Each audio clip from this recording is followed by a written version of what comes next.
विश्वानि देव सवितर्दुरितानि परासुव यद्भद्रं तन्न आसुव।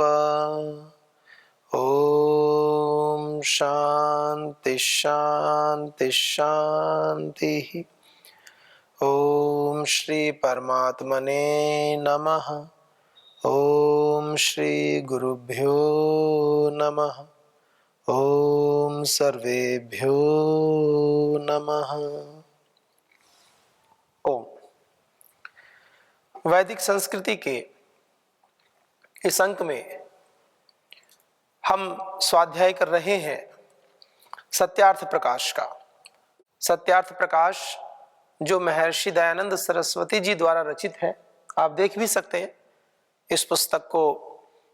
बहुत सारे भाई बहन जो इस पथ पर चलते हैं, जो धर्म संस्कृति के प्रति जागरूक हैं, सत्य के जो आग्रही व्यक्ति होते हैं, वो सब इस पुस्तक के विषय में जानते ही हैं। तो इस पुस्तक के विषय में विशेष रूप से क्या क्या इस पुस्तक में है, उसके विषय में हम स्वाध्याय कर रहे हैं। तो भूमिका के विषय में हमने देखा कि किस प्रकार से समुल्लासों के आधार पर जैसे अध्याय होते हैं वैसे समुल्लास होते हैं। तो उस आधार पर इसमें वर्णन किया गया है। तो पहले 10 समुल्लास जो है, जैसे प्रथम में ईश्वर के ओंकार आदि नामों की व्याख्या है, द्वितीय में संतानों की शिक्षा है, तृतीय समुल्लास में ब्रह्मचर्य पठन पाठन व्यवस्था, सत्य असत्य ग्रंथों के नाम, पढ़ने पढ़ाने की रीति है। चतुर्थ समुल्लास में शादी विवाह और गृहस्थाश्रम, जो गृह आश्रम बोलते हैं, गृहस्थाश्रम बोलते हैं, उसके विषय में है, उसकी विधि का वर्णन है। पंचम समुल्लास में वानप्रस्थ और संन्यास आश्रम की विधि का वर्णन है। छठे समुल्लास में राजधर्म, सप्तम में वेदेश्वर विषय, आठवें समुल्लास में जगत की उत्पत्ति स्थिति और प्रलय के बारे में है। नौवें समुल्लास में विद्या अविद्या बंध और मोक्ष के विषय में है। 10वें समुल्लास में आचार अनाचार भक्ष्य अभक्ष्य इस विषय में है। और इसके आगे जब बात आती है एकादश समुल्लास। अभी तो हम केवल सारणी पढ़ रहे हैं, भूमिका पढ़ रहे हैं, जो महर्षि दयानंद सरस्वती जी ने पुस्तक के प्रारंभ में किस मंतव्य से वो लिखा है ग्रंथ। कोई भी शास्त्र पढ़ने से पहले उस लेखक के विचार अवश्य पढ़ने चाहिए, उनकी भूमिका पढ़नी चाहिए। कभी कभी कुछ क्या करते हैं, पुस्तक लेते हैं और चैप्टर्स ओपन करके पढ़ना प्रारंभ कर देते हैं। ठीक है, स्वाध्याय तो किसी भी प्रकार से करें अच्छा ही है, लेकिन भूमिका अवश्य पढ़ें। उस लेखक ने, उन ऋषि ने वो पुस्तक क्यों लिखी है, उस पुस्तक में क्या लिखा है, वो पुस्तक किनको पढ़नी चाहिए, उनकी मान्यताएं क्या हैं, ये सब विषय यदि पहले से स्पष्ट हो जाए तो पुस्तक के पढ़ने में एक अलग आनंद आता है। ये महत्वपूर्ण बात है। तो जो 10 समुल्लासों की बात हमने की है, उसके पश्चात 11वां समुल्लास आता है। एकादश समुल्लास में आर्यावर्तीय मत मतांतर का खंडन और मंडन विषय। ये विषय बड़े रोचक लगते हैं सबको, बस खंडन मंडन करते रहो। अभी पढ़ेंगे आगे जो विषय है। द्वादश समुल्लास में चारवाक, बौद्ध और जैन मत का विषय लिखा है। त्रयोदश समुल्लास में ईसाई मत के विषय में लिखा है और 14वें समुल्लास में मुसलमानों के मत के विषय में लिखा है। जो ऋषि के अपने विचार हैं वो है। और भूमिका में क्या कहते हैं, और 14 समुल्लासों के अंत में आर्यों के सनातन वेद विहित मत की विशेषतः व्याख्या लिखी है, जिसको मैं भी यथावत मानता हूं। महर्षि दयानंद सरस्वती जी के विचार है। मेरा इस ग्रंथ के बनाने का मुख्य प्रयोजन सत्य अर्थ का प्रकाश करना है। किसी भी ग्रंथ को बनाते हैं तो उसका प्रयोजन होता है, क्यों बना रहे हैं। तो महर्षि दयानंद सरस्वती जी कहते हैं कि मेरा प्रयोजन क्या है, सत्य सत्य अर्थ का प्रकाश करना, जो ठीक है, जो विधि के विधान के अनुकूल है, प्रकृति नियमों के अनुकूल है। अर्थात जो सत्य है उसको सत्य और जो मिथ्या है उसको मिथ्या ही प्रतिपादन करना सत्य अर्थ का प्रकाश समझा है। कोई कहे सत्य अर्थ क्या होता है, तो कहा जो सही है, जो सत्य है वो सत्य, और जो मिथ्या है उसको मिथ्या प्रतिपादन करना। ध्यान दीजिए, एक तो होता है कि चलो हमें समझ में तो आ गई, लेकिन हम किसी को बताएंगे नहीं, तो उन्होंने कहा इसका प्रतिपादन भी करना, केवल अपने तक सीमित नहीं करना, उसको प्रकाशित भी करना कि भाई ये सत्य है, ये असत्य है। वह सत्य नहीं कहता जो सत्य के स्थान में असत्य और असत्य के स्थान में सत्य का प्रकाश किया जाए। सत्य के स्थान पर कुछ लोग असत्य बोल देते हैं और असत्य के स्थान पर सत्य बोल देते हैं, तो ये सत्य नहीं कहलाएगा। सत्य के स्थान पर सत्य, यानी सत्य तो सत्य ही है और असत्य असत्य ही है। आजकल जो कॉरपोरेट वर्ल्ड है ना, इसमें बड़ा झूठ बोलते हैं लोग। किसी को अपने बॉस से छुट्टी लेनी हो तो उसके बहाने देखो आप, और उसको स्मार्टनेस कहते हैं। कहते हैं ये बड़ा स्मार्ट एम्प्लॉय है, ये तो अपने बॉस से बहाना बनाकर छुट्टी ले लेता है किसी ना किसी बहाने से, और उसको ऐसा पेश करेंगे, ऐसा प्रदर्शित करेंगे कि हम तो सत्य ही बोल रहे हैं, और विश्वास कर लेता है बॉस भी, जो अधिकारी होता है बड़ा। ये गलत है, शास्त्र उसका निषेध करता है। हमें ऐसा नहीं करना चाहिए। तात्कालिक कुछ समय के लिए लाभ हमें दिखाई देता है, लेकिन हम असत्य का जैसे जैसे आश्रय लेते जाते हैं वैसे वैसे भविष्य के लिए अपनी इमेज खराब कर लेते हैं, क्योंकि कभी ना कभी तो पता चल ही जाएगा, और जब पता चलेगा तो विश्वास टूट जाएगा, हानि हो जाएगी। फिर आवश्यकता भी होगी तो भी आपके प्रति जो उदारता थी वो नष्ट हो जाएगी। वो समझ जाएंगे कि ये एम्प्लॉय चालाक है।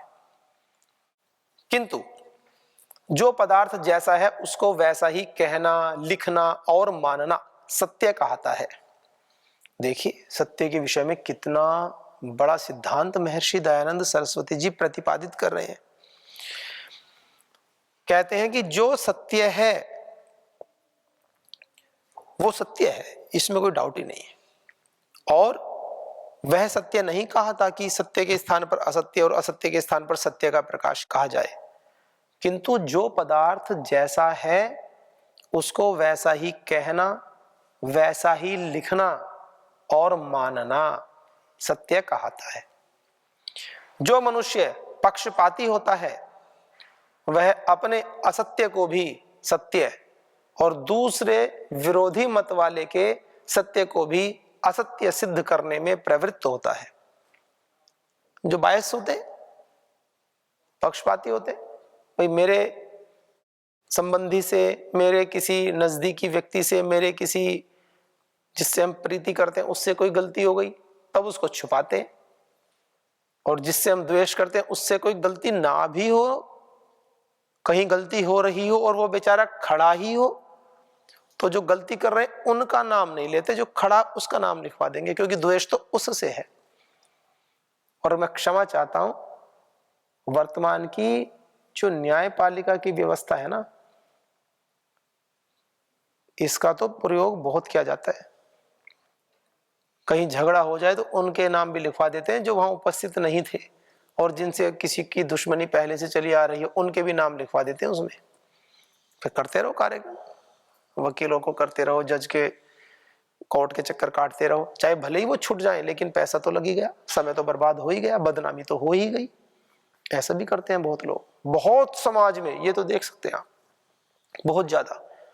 और कहीं कहीं तो कानून ऐसे बना रखे हैं, उन कानूनों का दुरुपयोग करके नाम लिखवा देते हैं, फिर बेल भी नहीं होती, फिर उसके पीछे बड़ा पैसे खर्च करो, बहुत बहुत भयंकर कार्यक्रम है। तो महर्षि दयानंद सरस्वती जी कह रहे हैं कि जो मनुष्य पक्षपाती होता है वह सत्य को, अपने असत्य को भी सत्य कहेगा और दूसरे विरोधी मत वाले के सत्य को भी असत्य सिद्ध करने में प्रवृत्त होता है, इसलिए वह सत्य मत को प्राप्त नहीं हो सकता। इसलिए विद्वानों का, आप्त पुरुषों का यही मुख्य काम है कि उपदेश के द्वारा व लेख के द्वारा लिख करके सब मनुष्यों के सामने सत्य असत्य का स्वरूप समर्पित कर दें। पश्चात वे स्वयं अपना हित अहित समझकर सत्य का ग्रहण और मिथ्या अर्थ का परित्याग करके सदा आनंद में रहें। जो व्यक्ति हैं, ये कितनी बड़ी बात कही। हम तो बहुत ज्ञानी हैं, ज्ञानी तो हैं, लेकिन ऋषि क्या कह रहे हैं? ऋषि ने कहा कि विद्वानों का, आप्त पुरुषों का मुख्य काम क्या है कि जो उपदेश है या लिख करके, प्रकाशित करके किसी भी माध्यम से, वर्तमान समय में टेक्नोलॉजी के माध्यम से, जैसे परम श्रद्धेय श्री गुरुदेव प्रातः काल से ही सब अच्छी अच्छी बातों को बताते हैं, जो रूढ़ियां हैं, कुरीतियां हैं, उनके विषय में बताते हैं कि इनसे बचो, जो सत्य है, जो वेदानुकूल कार्य है उनको करो, योग अभ्यास करो, विद्या का अभ्यास करो, श्रेष्ठ व्रतों का अभ्यास करो, बताते ही हैं प्रतिदिन।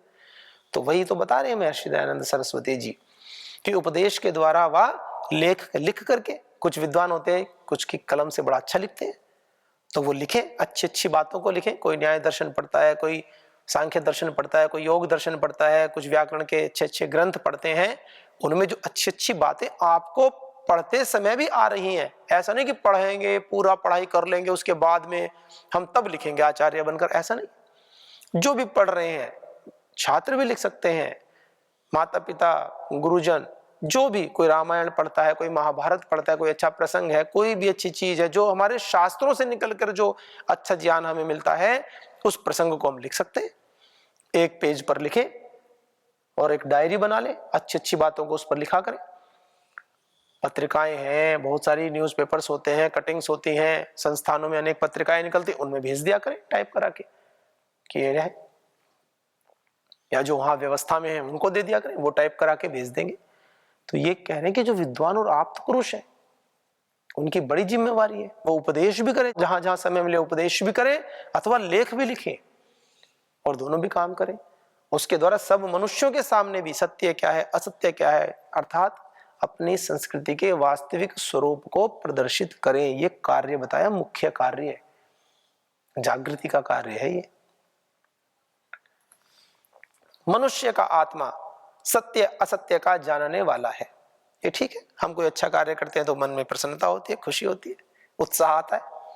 और कोई गलत कार्य कर दे और कोई देख भी ना रहा हो तो भी मन एक खिन्नसा, एक अजीब सी बेचैनी, एक थोड़ा डरा डरा सा, आत्मबल कमजोर हो जाता है। तो ये तो है ही, मनुष्य का आत्मा सत्य और असत्य का जानने वाला है, तथापि फिर भी अपने प्रयोजन की सिद्धि, कोई हठ, दुराग्रह और अविद्या आदि दोषों से सत्य को छोड़ असत्य में झुक जाता है। सत्य को तो पता है, वकीलों को नहीं पता होता क्या सत्य का।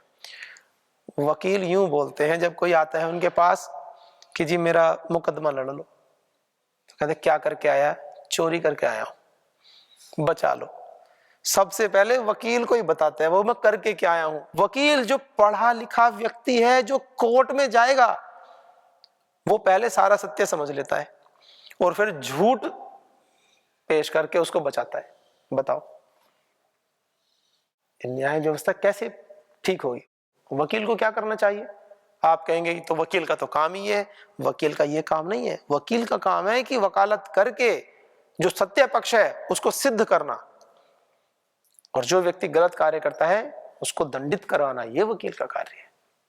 अगर उसको सत्य पता चल जाए तो उसको कहना चाहिए कि हाँ अमुक व्यक्ति ने गलत कार्य किया है, इसको उचित दंड दीजिए। चलिए, तो कोई हट होता है, किसी का दुराग्रह है। रावण क्या था? हट और दुराग्रह, अहंकार। इसके कारण सत्य को जानते हुए भी उसको स्वीकार नहीं किया, मारा गया। परंतु इस ग्रंथ में ऐसी बात नहीं रखी है और न किसी का मन दुखाना। देखिए ऋषि दयानंद की बात क्या कह रहे हैं, इस ग्रंथ में कोई ऐसी बात नहीं रखी गई है और न किसी का मन दुखाना व किसी की हानि पर कोई तात्पर्य है। ये ऋषि कह रहे हैं। लोग कहते हैं महर्षि दयानंद सरस्वती जी ने तो बड़ा खंडन किया, ऐसा किया वैसा किया। उन्होंने अपने शास्त्र की भूमिका में यह शब्द लिखे हैं कि मैं पुस्तक इस भाव से लिख रहा हूं कि मुझे किसी का मन नहीं दुखाना, मैं तो सत्य बता रहा हूं, मुझे तो सत्य बताना है। मांस खाना मनुष्य के लिए ठीक नहीं है, और जो व्यक्ति मांस खाते हैं वो कहेंगे भाई तो गलत बोल रहा है, हम तो बचपन से खाते हैं, हमें तो कुछ नहीं हुआ, ये है वो। अरे भाई, एक व्यक्ति की गर्दन काट के उसका मांस खा रहे हो। खाने के लिए कितनी सारी चीजें, कितनी अच्छी अच्छी वनस्पतियां, कितने अच्छे अच्छे फल, औषधियां। भारत कितना अच्छा देश है, सब कुछ तो होता है। तो कोई व्यक्ति ऐसे आग्रह करने लगे कि हम तो मांस खाएंगे, अरे भाई खाने के लिए तो फिर कुछ भी खा लो, कौन मना कर रहा है? पर मनुष्य हो, कुछ तो सोचो। शेर है, गीदड़ है, जंगल में रहने वाले जो पशु हैं, उन्हें तो कोई बैठ के रोटी बना के नहीं खिला रहा ना, गैस पे चूल्हे पे बना के रोटी दाल सब्जी बना के हाथ से खिलाने वाला वहां तो कोई नहीं है। वो तो मजबूरी है उनकी, एक प्रकृति का एक सिस्टम ऐसा है, वो करें तो ठीक है, चलो भाई जो भी कर रहे हैं करने दो। मनुष्य तो ऐसा ना करे, कम से कम मनुष्य को तो बुद्धि विवेक सब दिया है। तो ऋषि कह रहे हैं मैं किसी का मन दुखाना नहीं चाहता हूं, मैं सत्य बताना चाह रहा हूं कि सत्य ये है। और ऋषि सत्य नहीं बताएंगे तो सत्य बताएगा कौन, ये भी एक प्रश्न है। सांसारिक व्यक्ति तो कहीं ना कहीं किसी दुराग्रह में, आग्रह में, हट में कहीं ना कहीं फंसा होता है। उसको तो हजार प्रयोजन सिद्ध करने होते हैं किसी किसी से। पता चले कोई बॉस बहुत खराब है, किसी का अधिकारी बहुत उसको डांटता है, किसी का अधिकारी कोई गलत कार्य कर रहा है, कोई कहीं किसी भी विभाग में हो, न्यायपालिका में हो, कार्यपालिका में हो, कहीं भी कोई लेबर है, कोई कार्य कर रहे हैं, कर्मियों भी, कुछ भी हो, उनको पता है हमारा अधिकारी गलत कार्य कर रहा है और अगर हमने बोल दिया तो हमारी नौकरी खतरे में, तो व्यक्ति चुप हो जाता है। ऋषियों को किसका खतरा? तो ऋषियों को तो सत्य बताना ही चाहिए और बताते ही हैं। आज पूरे विश्व में इस बात को कहने वाला कि आयुर्वेद शास्त्र के अंदर, योग शास्त्र के अंदर इतना ज्ञान भरा हुआ है कि इस देश की नहीं पूरी दुनिया की समस्त व्याधियों का समाधान योग आयुर्वेद से संभव है। तो परम श्रद्धेय श्री गुरुदेव है, परम श्रद्धेय योग ऋषि श्री स्वामी जी महाराज है, जो बोलते हैं कि पतंजलि वेलनेस में इंटीग्रेटेड पैथी के माध्यम से गंभीर से गंभीर असाध्य बीमारियों का समाधान है। जो मुखर होकर यह बात कहते हैं कि 99% 99% किसी भी एलोपैथी मेडिसिन की आवश्यकता नहीं है। आप योग आयुर्वेद से नियमित दिनचर्या, पथ्य अपथ्य का ध्यान रख करके अपनी व्याधियों को, रोगों को दूर कर सकते हो। 1% जो अपरिहार्यताएं हैं, ऑपरेशन आदि हैं कुछ, वो ठीक है, वो कंसीडर करते हैं। कौन है ऐसा? और ऋषि नहीं कहेंगे तो कौन कहेगा? फिर भी कुछ लोगों को बात हजम नहीं होती, डाइजेस्ट नहीं हो पाती, कोई केस करते रहते हैं, कुछ ना कुछ करते रहते हैं हमेशा परेशान करने के विषय में कि न ऋषि ये जो है इनको डिमोरलाइज करो, इनको कोर्ट में घसीटो, ये करो वो करो। अपने प्रपंच रचते रहते हैं, वो अपने प्रपंच रचते रहते हैं। परम श्रद्धेय श्री गुरुदेव ईश्वर द्वारा जो विधि के द्वारा जो नियत कर्म है उनको करते रहते हैं। तो ऋषि है ना, इसलिए करते हैं। तो वही बात कह रहे हैं। तो परम श्रद्धेय श्री गुरुदेव का कोई मंतव्य ऐसा थोड़ी होता है किसी डॉक्टर के विषय में। मान लीजिए कोई डॉक्टर एलोपैथी की प्रैक्टिस कर रहा है और महाराज श्री जी ने कहा कि एलोपैथी के जो डॉक्टर्स होते हैं वो लूटते हैं, तो जो अच्छे डॉक्टर्स हैं उनको थोड़ी ना कह रहे हैं, कुछ ऐसा करते हैं। और तो और क्या, डेड होने के बाद भी आईसीयू में 1-1, 2-2 दिन रखते हैं ताकि खर्च मिलता रहे। ये सत्य घटनाएं हैं। ये पेशेंट्स आकर के डेटा देते हैं, बताते हैं कि हमारे तो 1 दिन पहले ही मर गए थे। कहीं कहीं तो इन विषयों को लेकर के मूवी भी बनती है।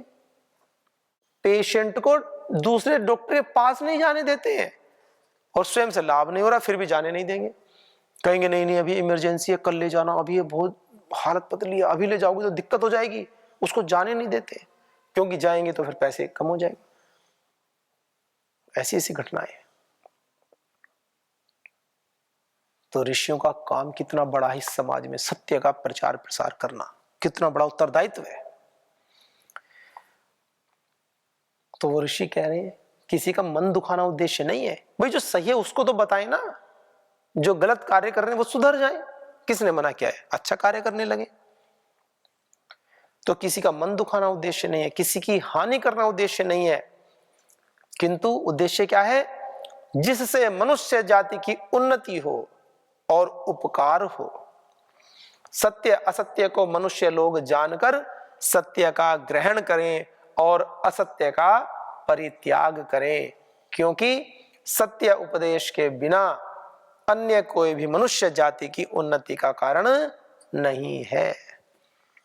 सत्य बोलो। परमात्मा कैसा है, सच्चिदानंद, सत्य स्वरूप है वो, सत्य सत्ता वाला भी है और सत्य स्वरूप भी है ईश्वर। इस ग्रंथ में जो कहीं कहीं भूल चूक से अथवा शोधने तथा छापने में भूल चूक रह जाए, उसको जानने या जनाने पर जैसा वह सत्य होगा वैसा ही कर दिया जाएगा। ये कितने बड़े ऋषि, इतनी मेधा प्रज्ञा से युक्त ऋषि क्या कह रहे हैं, यदि किसी को कोई गलती ग्रंथ में लगे उसको जान ले तो भी बता दे।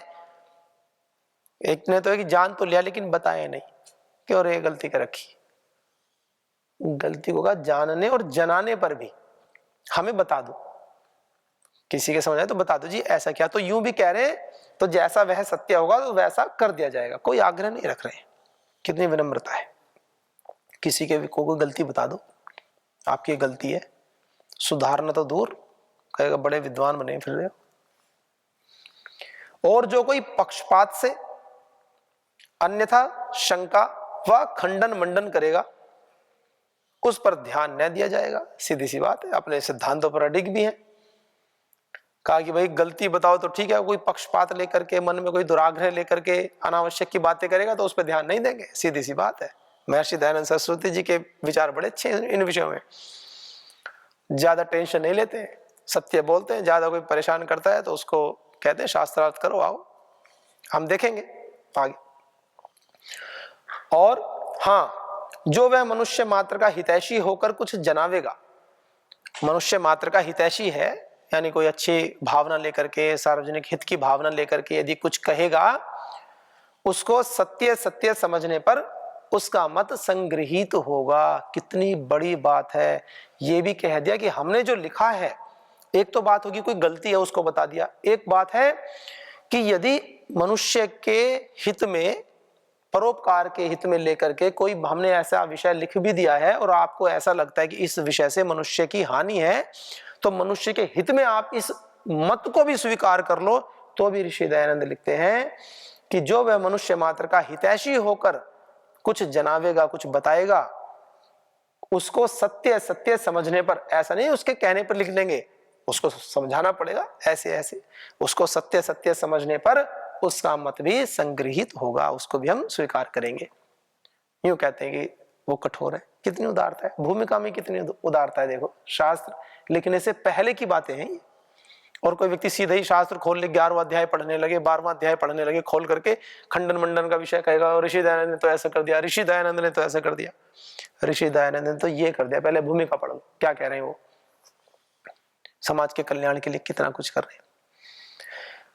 और क्या कहा, यद्यपि आजकल बहुत से विद्वान प्रत्येक मतों में हैं, वे पक्षपात छोड़ सर्वतंत्र सिद्धांत अर्थात जो बातें सबके अनुकूल, सब में सत्य हैं, उनका ग्रहण करें, और जो एक दूसरे से विरुद्ध बातें हैं उनका त्याग कर परस्पर प्रीति से वर्तावे, तो जगत का पूर्ण हित होवे। एक कितना बड़ा सिद्धांत प्रतिपादित किया। कुछ लोग कहते हैं कि वो एक अलग ही कार्यक्रम कर रहे हैं, ऐसे कर रहे हैं, वैसे कर रहे हैं। महर्षि दयानंद सरस्वती जी कह रहे हैं कि जो विद्वान हैं सब मतों में विद्वान होते हैं। अब देखो सभी मतों को सम्मान दिया कि नहीं दिया? कहा सब मतों में, चाहे कोई किसी भी मत का हो, सब मतों में बहुत विद्वान लोग हैं। यदि समाज का पूर्ण हित करना चाहते हैं तो सभी विद्वान मिलकर के सर्वतंत्र सिद्धांत, 4 प्रकार के सिद्धांत है ना न्याय दर्शन में, कौन कौन से हैं?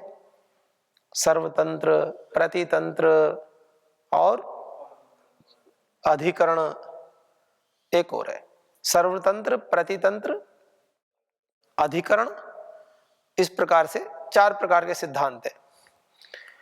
तो सर्वतंत्र सिद्धांत, जो सिद्धांत सबको ठीक बैठे, जैसे 10 लोग हैं, 10 व्यक्ति, उनमें से एक व्यक्ति ने कहा कि सदा सत्य बोलना चाहिए, और उसके बाद दूसरी लाइन बोली कभी कभी झूठ भी बोल देना चाहिए।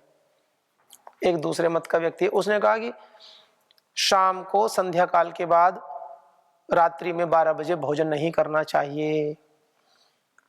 तीसरे व्यक्ति ने कुछ और सत्य कहा। किसने और कहा? तो आचार्य जी ने कहा कि जो सब विद्वान हैं उनमें से जो सर्वतंत्र है, जो सबको ग्राह्य है, वो ले लो। कुछ कहते हैं कि 50 धर्म संप्रदाय क्या करें, इतने पंथ बन गए क्या करें, सबकी अच्छी बातें ले लो। माता पिता की सेवा करनी चाहिए, प्रातःकाल नित्य संध्या वंदन करना चाहिए, प्रातःकाल शास्त्र स्मरण करना चाहिए, बड़ों का आदर करना चाहिए, राष्ट्र हित में कार्य करने चाहिए, यम नियमों का पालन करना चाहिए, अनेकों बातें। तो समाधान कितना अच्छा प्रस्तुत किया। सभी धर्मों में, सभी मत पंथ संप्रदाय में जो अच्छी अच्छी बातें वो ले लो, और कहा कि तो जगत का पूर्ण हित होवे, उससे जगत का, संसार का हित होगा। तो आइए इस विषय को और आगे हम पढ़ेंगे। और भूमिका में ही कितना आनंद आ रहा है कि लगता है कि ऋषि की विचारधारा क्या है। किसी भी ऋषि को समझने के लिए पहले उसकी भूमिका, उसको पढ़ो, उसके ग्रंथों को पढ़ने से पहले उसके मंतव्य को पढ़ो, चाहता क्या है, लिखी क्यों रहे हैं वो, उससे एक विजन डेवलप होता है। तो आइए हम सब भी अपने जीवन में सत्य अर्थ का प्रकाश करें और धीरे धीरे हमारे साथ जुड़े, आप इस शास्त्र को आगे बढ़ाएंगे। ओम शांति शांति शांति। ओम श्री परमात्मने नमः। ओम श्री गुरुभ्यो नमः। ओम सर्वेभ्यो नमः।